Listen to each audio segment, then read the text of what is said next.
Agora, se as pessoas que dedicam suas vidas à publicidade, que se apresentam como especialistas na arte de influenciar pessoas a comprar, padeiro ou mecânico de automóveis, aqui está outra carta, escrita pelo presidente de um grande terminal de carga a um estudante em seu curso, Edward Vermeulen.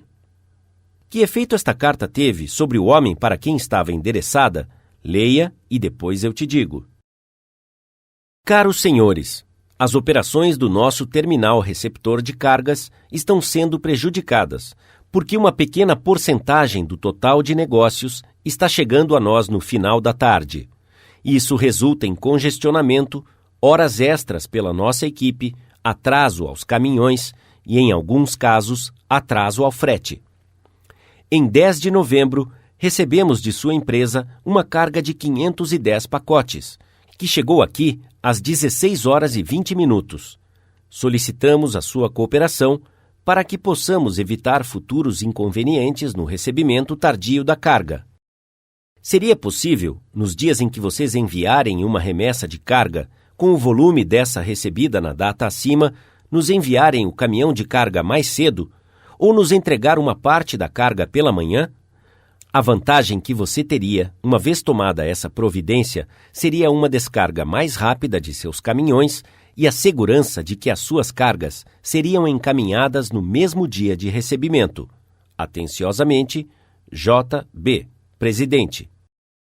Após ler essa carta, o Sr. Vermeulen, gerente de vendas da A. Zerega Sons Incorporated, a enviou para mim com o seguinte comentário. Essa carta teve o efeito contrário do pretendido. A carta inicia descrevendo as dificuldades do terminal, que não nos interessa de forma geral. A nossa cooperação é, então, solicitada sem qualquer consideração sobre a inconveniência que poderá nos causar. E depois, finalmente, no último parágrafo, o fato é mencionado, que se cooperarmos, isso significará uma descarga mais rápida de nossos caminhões, com a segurança de que a nossa carga seria encaminhada no mesmo dia de recebimento. Em outras palavras, aquilo que mais nos interessa é mencionado por último, e o efeito completo causa mais espírito de antagonismo do que de cooperação. Vamos ver se conseguimos reescrever e melhorar esta carta. Não vamos gastar tempo falando de nossos problemas. Conforme a admoestação de Henry Ford, vamos entender o ponto de vista da outra pessoa e enxergar as coisas como ele ou ela as vê, assim como nós as vemos. Aqui está uma forma de revisar a carta. Pode não ser a única forma, mas não ficou melhor?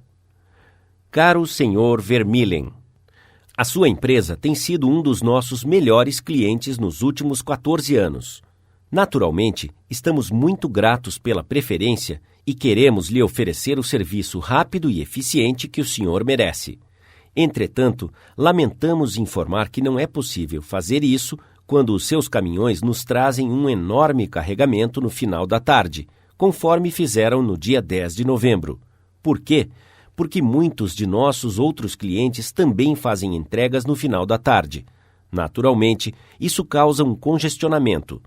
Isso significa que, inevitavelmente, os seus caminhões acabam detidos no pier e, às vezes, a sua carga até atrasa. Isso é ruim, mas poderia ser evitado, se o senhor fizer as suas entregas no pier de manhã, quando possível. Os seus caminhões não ficariam detidos, a sua carga receberia uma atenção imediata e nossos trabalhadores chegariam em casa mais cedo para aproveitar o jantar com o delicioso macarrão fabricado pela sua empresa. Independentemente da hora em que os seus carregamentos chegarem, sempre faremos o que estiver ao nosso alcance para servi-lo prontamente. O senhor é um homem bastante ocupado. Não se preocupe em responder a esta carta. Atenciosamente, J.B., Presidente. Barbara Anderson, que trabalhava em um banco em Nova York, queria se mudar para Phoenix, Arizona, por causa da saúde de seu filho. Usando os princípios que ela aprendeu em nosso curso, ela escreveu a seguinte carta a 12 bancos em Phoenix. Prezado senhor, os meus 10 anos de experiência bancária seriam de interesse a um banco em rápido crescimento como o seu. Já trabalhei em várias funções, nas operações bancárias com a Bankers Trust Company em Nova York, até o meu cargo presente como gerente de agência. Eu adquiri competências em todos os estágios de atendimento bancário, incluindo relacionamento com clientes, créditos, empréstimos e administração. Estarei mudando para Phoenix em maio e tenho certeza que poderei contribuir com o crescimento e rentabilidade de seu banco. Estarei em Phoenix na semana de 3 de abril e agradeceria a oportunidade de demonstrar como eu poderia auxiliar o banco a atingir os seus alvos. Atenciosamente, Barbara L. Anderson. Você acha que a senhora Anderson obteve uma resposta a essa carta? 11 dos 12 bancos convidaram-na para uma entrevista, e ela tinha a escolha de qual banco aceitar. Por quê? A senhora Anderson não citou o que ela queria, mas escreveu em sua carta como ela podia ajudá-los. Concentrou-se no que eles queriam, e não no que ela queria. Milhares de vendedores estão enchendo as ruas hoje, cansados, desencorajados e mal pagos. Por quê? Porque estão apenas pensando no que eles querem. Eles não perceberam que eu e você não queremos comprar nada. Se quiséssemos, sairíamos para comprá-lo.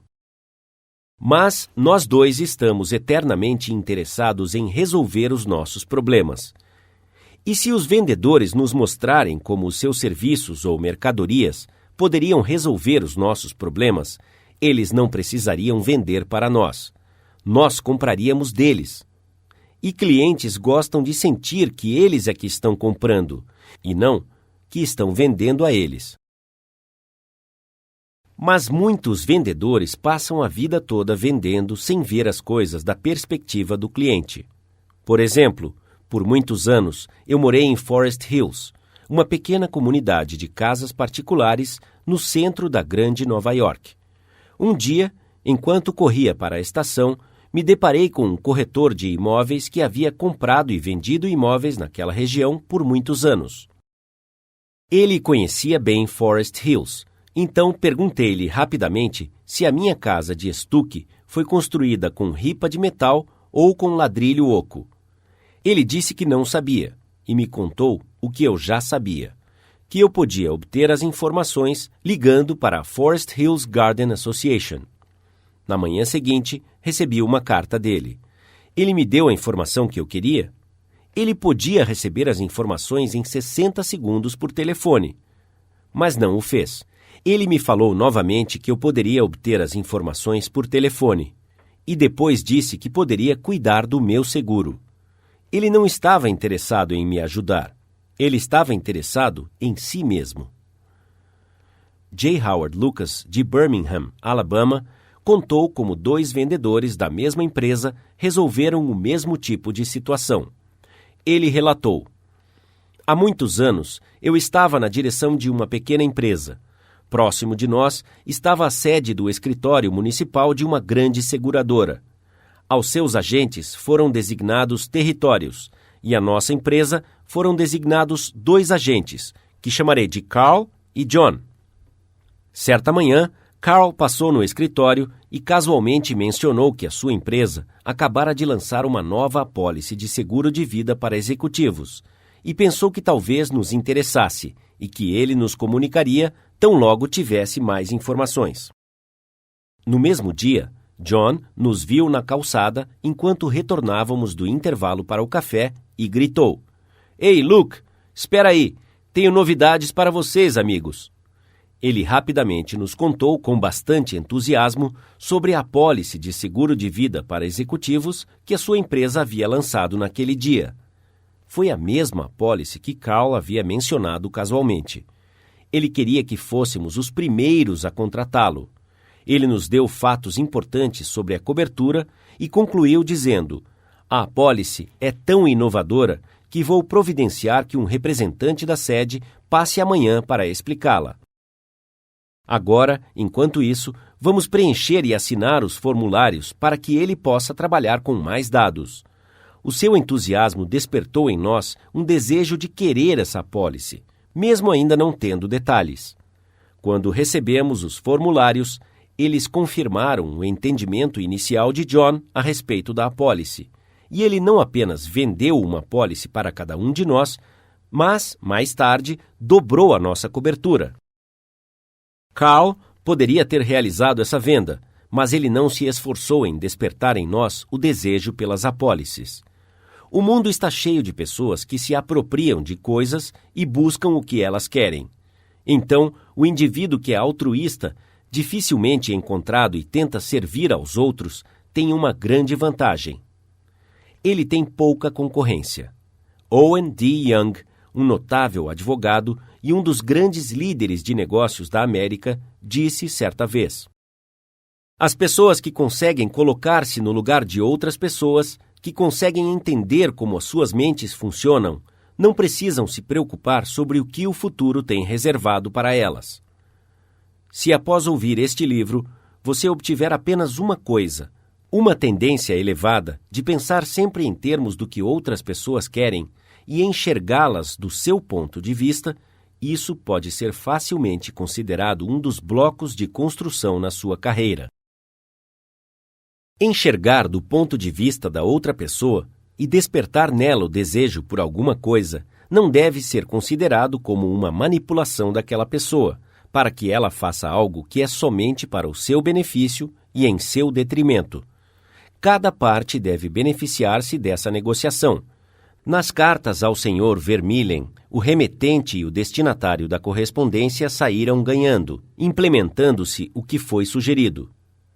O banco e a Sra. Anderson saíram ganhando com a sua carta, porque o banco adquiriu uma funcionária de talento e a Sra. Anderson um trabalho adequado. E no exemplo da venda do seguro de John ao Sr. Lucas, os dois ganharam com a transação.